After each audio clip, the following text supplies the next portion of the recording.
Con su permiso, señora presidenta. Estimadas senadoras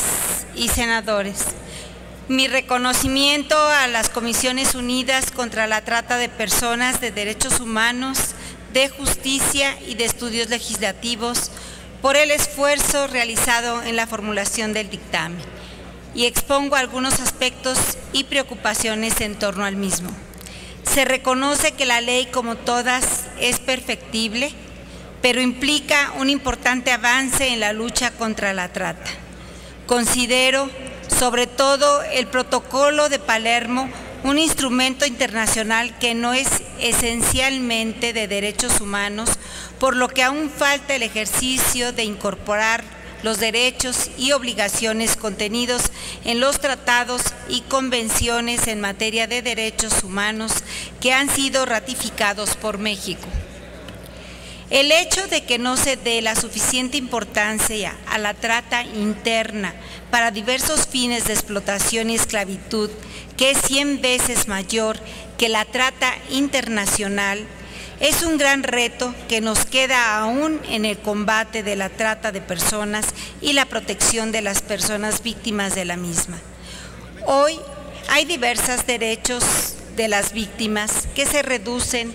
en cuanto a su obligatoriedad y se dejan al criterio de las autoridades, cosa que es preocupante, como el derecho a no tener que comparecer en la misma sala que él o los sujetos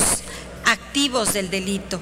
o el uso de medios electrónicos o la cámara de Gesell. Se reitera que hay derechos que ya están previstos en otros ordenamientos, como la Ley General de Víctimas, la Ley de Protección a las Víctimas y Testigos Intervinientes en el Proceso Penal, la Ley de Delincuencia Organizada, que no tienen una sola disposición específica para las víctimas de los delitos en materia de trata de personas, para lo que las que estamos colocando en el estado de indefensión o incluso siendo regresivos en su defensa. Es de observarse que no se haya modificado la sanción a la demanda, ya que la condición de que el consumidor sepa o no la condición de trata de la víctima, que a no ser que se trate de mujeres orientales que no hablen el español o de Europa del Este, será sumamente difícil, si no imposible, de probar.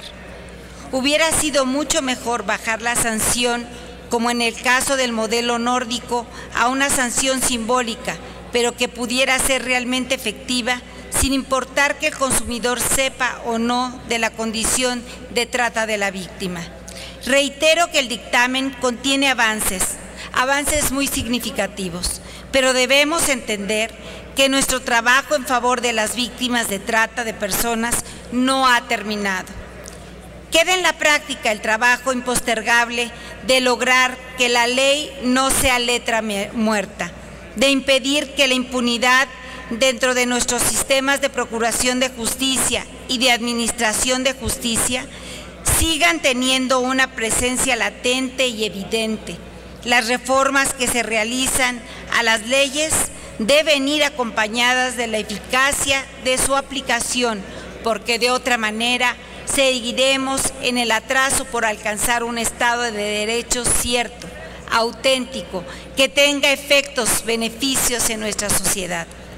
La constante negación por parte de las autoridades de la real gravedad de la situación en México, de la comisión de los delitos que contiene la ley que nos ocupa, no solo no ayuda a combatir su erradicación, sino que genera un gran daño en las situaciones diarias de vida de nuestra población, que ve el aumento de la inseguridad, que padece el crecimiento de crimen organizado. Por ello es muy importante que en estas reformas se impulse la coordinación y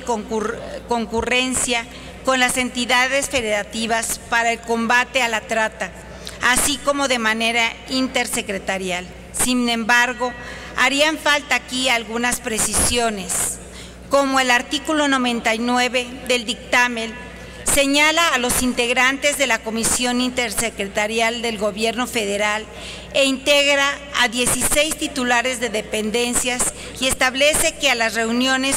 podrán asistir un suplente designado por el titular, quien en su caso deberá tener nivel inmediato inferior o equivalente.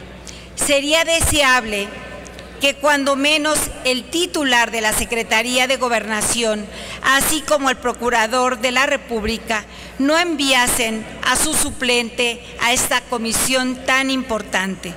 en tanto no se articule la aplicación de la ley de manera institucional en